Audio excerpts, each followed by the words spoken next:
and swap some cheap parts. The backbone of most Honda builds. When I started mine, I thought I could pull off a full K24 swap for under $1,000. The parts are adding up fast. We'll get back to that later in the video. Because right now I'm fighting something I never imagined would stop me. We've done it. Kinda. The time is finally here. We are gonna be able to put the K24 into our EK Civic. Just one little bit of housekeeping. We have to change the crank seal in the front of this thing. So let's just jump on that and then we can fit it up and see how everything lines up. So the reason the engine was completely covered in oil on this is it seems like it's all coming from the crank seal behind the crank pulley, which is just a lip seal on the timing cover. I tried to pull this like any other crank pulley using impact and an impact socket, and without any luck. So I was complaining about it to a friend of mine who works on GTRs, and suspiciously he said that Hondas, you need to use a weighted socket. Hey, can you grab me the weighted socket? What? Oh yeah, sure. I bet you keep that next to the blinker fluid. No, it's a real thing. And that sounds like a made-up thing, but I looked online and sure enough, weighted socket. This is just a super thick 19mm impact socket. Damn, boy! Still a 1/2 inch drive going my regular impact, but it's significantly heavier. So why the GTR guy knows so much about Honda cranks, I'm not gonna ask, I guess, but let's give it a go.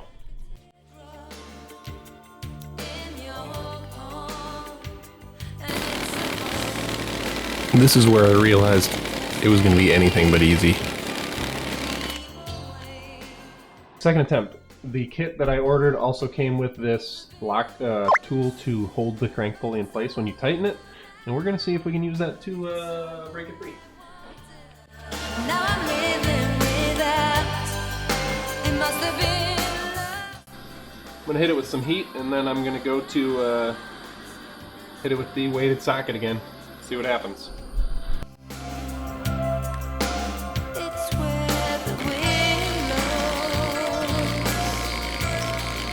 They say the definition of insanity is doing the same thing over and over again and expecting a different result. Oh. And it got worse, because now my wife was outside watching me fail. When I bought this impact, it was rated for 1,108 foot-pounds of torque in reverse. How can I not break the crank bolt on a 4-cylinder loose?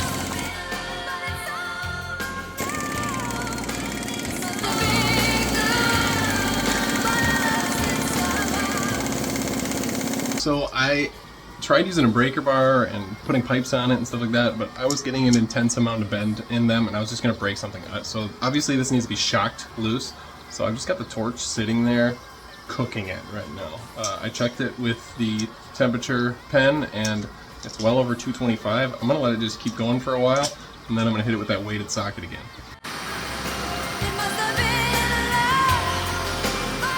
Friend gave me this botched electric impact. We're gonna see if it gets it done. El Reverso.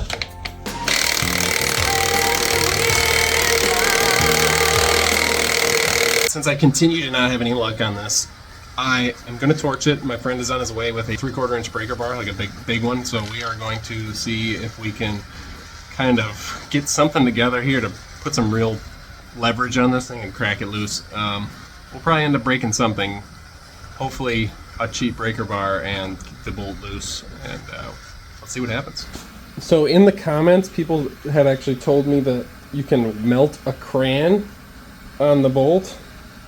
So I grabbed a white crayon because nobody really uses white crayons. Nobody loves me. Nobody. I'm gonna get that really hot, and I'm gonna try to stuff this in there, I guess. I don't know. Apparently it's a thing. Watch. What? Nice. Since it's hot and craned up, I guess I'll just give it one more whack with the impact. Probably cover myself in hot wax.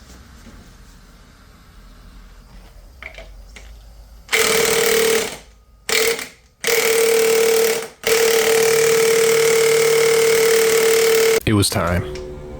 We were either going to break this thing loose, Be very careful. or we were going to break the head of the bolt off. Oh, it doesn't matter.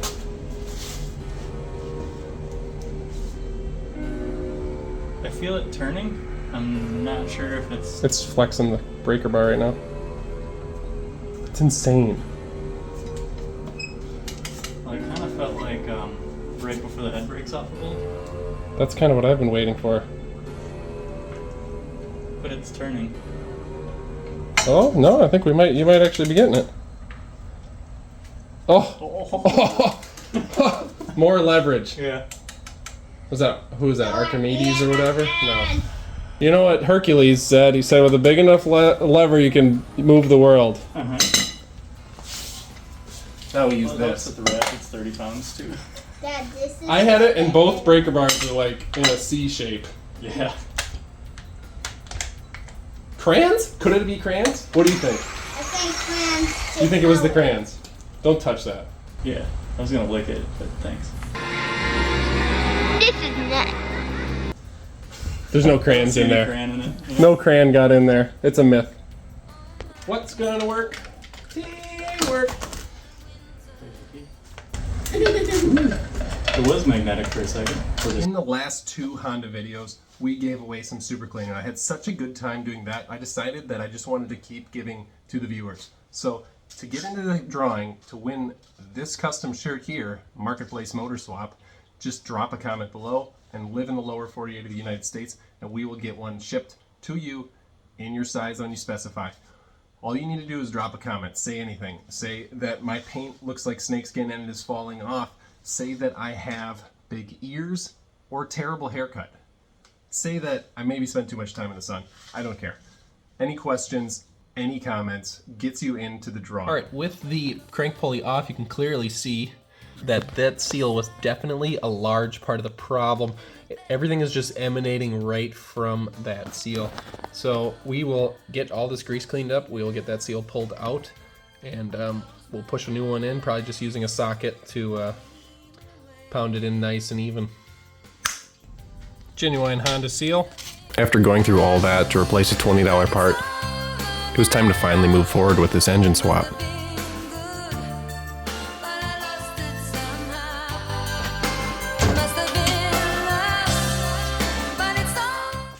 One thing I want to do before I put the motor in, which I am itching to do, is just make sure that there is a spot for me to put the shift cables through. I did order a nice billet grommet, not a needed thing. I'm sure I could just use the Accord grommet, come through the tunnel or something. So I'm just trying to find the best place to run the shift cables. Obviously I want it to be a flat area so that it lays down decent, and then not really interfere with anything. I do see I have some room on the inside right here and possibly right here in this flat, and that would put them right out to the transmission, so that might be an alright spot. So I'm going to do a little measuring and see if I can't find a good spot.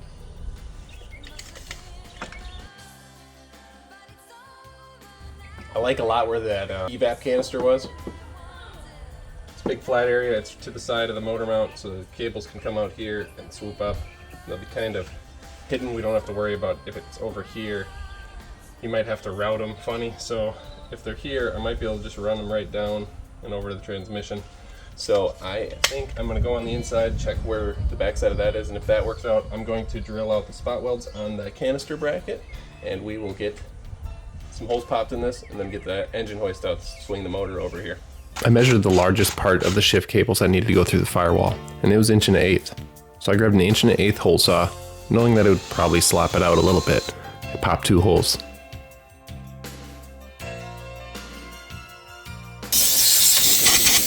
I hit a couple quick tape measurements, and I think the best route is to take this billet mount off of the front of the motor and slide this thing under the car, drop the car down onto it. So I'm going to get that unbolted, and then we will move it over there and get the car lifted up.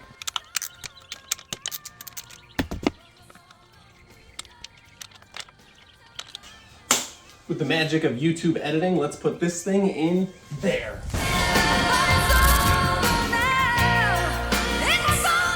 Yeah, I'm just kidding. This is a build channel. We're showing you the whole thing.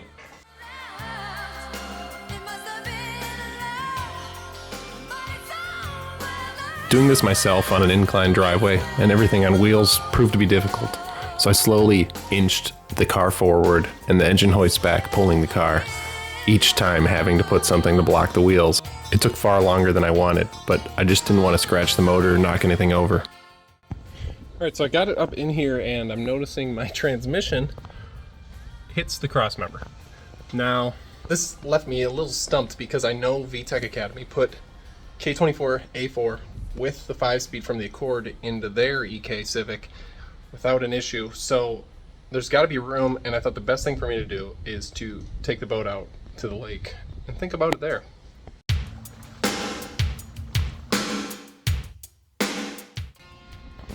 I'm kind of hoping, since the crossmember cups in kind of there, that if I jack up on the transmission, I can slide it over enough to get this thing in place.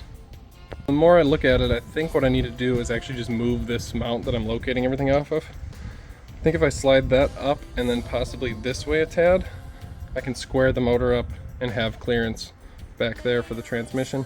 I think it's just a little too far back here where it doesn't allow you to get everything straight. But it's in there. Well, when I bought the eBay motor mount kit, I said to my friend, we will see how bad it screws me. And it turns out, if I have that where it's supposed to be, this thing does not line up. So I have this currently forward right now.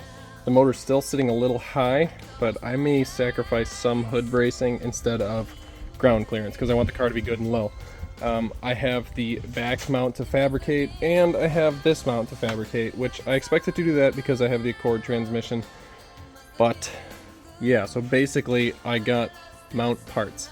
That one with it where I have it right now, easiest, sturdiest thing to do, because it was kind of flimsy, had 2 bolts like in the side of the frame, and then the mount was like way up here, so it's real flexy. I may actually weld it into place just like Honda has their mounts. The billet one's still a bolt in there, and then this one bolts to the frame rail here, so that's not too bad. And then I just need to make a plate that goes on the top of the transmission and holds on to that. So that won't be terrible. I did find out that where I ran the cables, even with measuring, I was wrong. So I'm going to have to mount my shift grommet somewhere else. It's going to have to go pretty much straight into the shifter. They don't have any extra cable there. But it is what it is. So that's what we have for this week. I plan to do the mounts in the next week or so. We are going to get those in, we are going to get the wiring through, we're going to get the shifter hooked up and start getting this thing ready to fire up. We have a lot of plumbing to do, a little bit of wiring to do. I have to repin the connectors for the Accord ECU. I'll show you guys everything I do with that, and it's going to be pretty sweet. I mean, that already looks a lot better. Come on. That's worlds better than the D16 in there. Remember to drop a comment in the comment section. Anything you want to say gets you in the running to win the Honda shirt. Here it is one more time. And I'll number it, and then we will do a live draw after the next video. So probably in about 2 to 3 weeks. And we're going to send that to you. As long as you live in the lower 48 of the United States, it's 100% free, and I will have it sent to you in your size. All right, let's talk money spent so far. On necessary items, $500 for the car, which you all saw that in the first episode, and then for things that we needed to get the swap done, I have about $479 spent. So that puts us at $979, but if you recall, we pulled the D16 out and sold it for $250, so technically we're at $729 spent on the build. And remember, after I get everything I need out of the Accord, I will be able to sell that for, I don't know, $60 to $100. I'd like to think I'd get in scrap for that. So that'll help us recoup a little bit money. Unnecessary items, things like carbon coil cover cap, tucked wiring harness. The wiring harness is actually going to make my job harder because I have to repin it for the Accord ECU, but I just, while I was in there, wanted some looks. For the unnecessary items that you wouldn't need to do a K24 swap like this, I'm at $264 on top of that. And if you put that with the $729 we have after selling the D16 and the necessary parts, we're still only at $993 total technically. So we're still under the $1,000 budget with buying things that I didn't need to get a K-swap in this car. That's just for full transparency. But really what we're at for a needed amount of spending so far is $729. Obviously there's going to be some custom work. I've got to get the axles in this thing, see about shifting that motor and transmission around, make sure everything lines up good, and getting those mounts to work for this swap. Hasport sells a direct bolt kit, but it's $700, and that would kill our budget immediately. I still think we can probably do this with $1,000 spending. So, until next time. Lay a whisper Please run. on my pillow. Leave the winter on the ground. I wake up lonely. Wow, I am so